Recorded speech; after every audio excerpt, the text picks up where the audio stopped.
Hey guys, welcome back to the channel. We are so excited to have you back here watching yet another video. I'm Jason Geroux. I'm designated broker and owner of 410 Real Estate, a multi-million-dollar producing brokerage here in Gilbert, Arizona. Today we are going to talk about moving checklists for sellers. A lot of sellers ask us all the time, what do I need to do between the time we get a contract and the time that we're ready to move out of our house? And that's what we're going to talk about today. But before we do, if you haven't already, hit that subscribe button, the notification bell, so that you're made aware of when we do these videos like this. We try and do a couple videos a week about real estate topics, mindset issues, and even introduce you to local businesses when we can. So we'd love to have you as a part of the 410 family and appreciate you doing that. So today, again, we are going to talk about moving checklists for sellers. So really, I want to be simple. There's a lot to do when you move out, and I get that. But for the purposes of this video and to try and make your life a little bit easier, we're going to talk about 4 things. The first is declutter and purge. So what does that mean? That means we go through the house, we start to get rid of those things that have been sitting around for 10 or 15 years that we may or may not even use. It could be going through your closets and getting rid of clothes that don't fit anymore, clothes you don't wear. It could be going through your office and purging your files and getting them shredded. It could be whatever that is. But really trying to get rid of as much as possible so you have less to pack, less to move to the new house. I know I've done it in the past. You've probably done it too, where you get to the new house and you're thinking to yourself, why did I bring this box of stuff that I didn't use at the other house? And now it's at my new house and it's sitting here taking up room. So declutter, purge, get prepared to pack is the first one. Number 2 is schedule and or hire a moving truck. So whether you decide you want to have movers come and help you do the heavy labor of packing the boxes and moving your furniture, or you're going to do it yourself, a lot of times we get to the last minute and we forget, oh man, I didn't schedule those movers to come, or I didn't rent the U-Haul truck and now it's not available for me.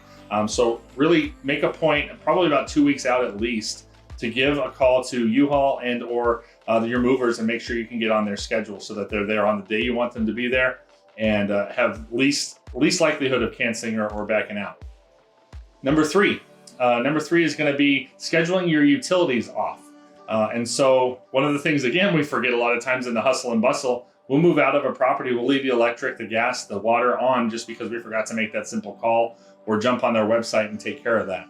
And so what happens then is maybe you have a new owner pop in and they're living in the property and maybe they've forgotten the hustle and bustle to start utility services. Now you as the previous owner get this wonderful bill for water and or electric that you weren't even in the home to use. So get that scheduled probably at least 2 weeks out. Get that on the calendar. They can post date it and get it for the date that you're moving out and you'll be gone. And then you also want to make sure when you're doing that to schedule cleaners. That's the other thing that's part of this step.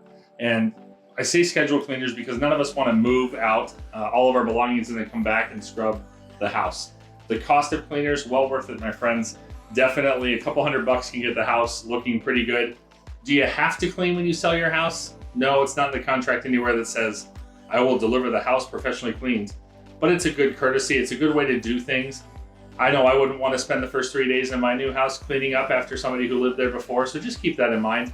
It's something we recommend to our clients just to do the right thing and make that new buyer's experience, move it in, that much better. Lastly is follow-up, and this is a piece that I talk to clients all the time that they don't do this. There's really 2 main things you want to follow up on. 1, check with those utility companies after that turn-off date, make sure that it got turned off. Make sure that they did get your request, that it was all turned off and you're no longer being charged for utilities as of your move-out date.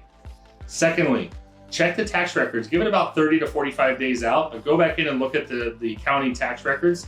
Make sure that the home changed ownership from you to the new buyer. You don't want to be left on title if there's any kind of issues that come up with the property. It's usually not a problem. Title does a great job of clearing that out and making sure the ownership gets changed, but peace of mind for my sellers, I recommend they go back and check about 30 to 45 days later. So hopefully that was helpful for you guys. Again, declutter, schedule your moving truck and or your movers, utility shut off and clean up the house, and then follow up 30 to 45 days out.